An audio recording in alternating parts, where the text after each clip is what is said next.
Good afternoon, everyone. My name is Angela Shaga, and I am here to tackle about the print media.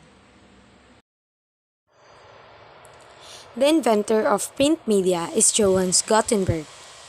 He is a political exile from Mainz, Germany, when he began experimenting with printing.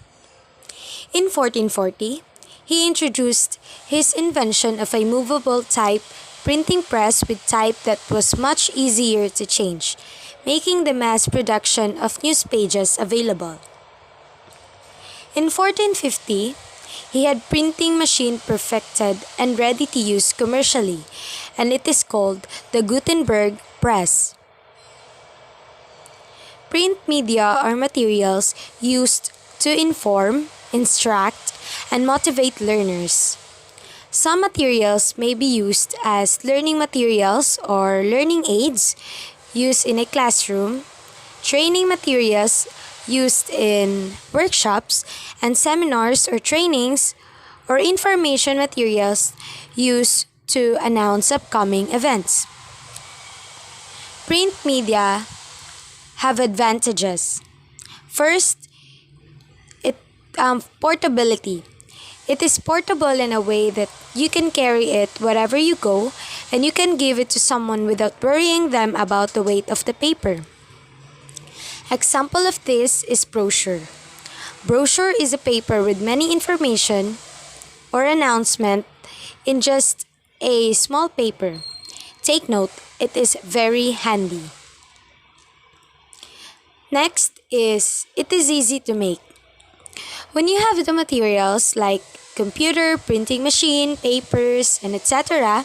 used to do a print media like brochure and newspaper, it'll be easy for you to make one. You can also make a visual aid using your writing. You just need a materials for that. Next is it is cheap. It is cheap especially when you have the materials used for producing print media. When producing a copy for yourself, it is also cheap because, for example, you don't have the materials like printing machine. All you need to do is find a photocopier and make them or make a copy using it, or commonly known as Xerox.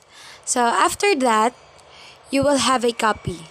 And I think the cost for that is more or less 1 peso. Next is common. I think most of the people know that print media exists, and that's the good news. Everyone knows it, so everyone can also use this in their own reason. And it is a good way for them to inform people about the news or their important announcement. So print media have disadvantages. First is it is too common. Common is an advantage, but when we say too common, this is where the picture line in disadvantage. When people get bored in reading the words written in a paper, they want something new that will aid their boredom and also make them be informed while doing nothing. Example of this is video. They are tired of reading or seeing the same view like brochure and want something new. And the next one is convey only verbal language. So print media only conveys verbal language, and there's no new to that. Wondering the written news is not that popular now? This is because news videos existed. News videos not only conveys verbal language, it also shows you pictures and videos or for us to understand more the topic or the news. That is why print media may be a disadvantage when it comes in conveying only the verbal language. Next is it takes time to update. It really takes time to update, especially when you are in a hurry or close to deadline, and that news or article has a missing part. So you need to do it from the start and make an update to your work.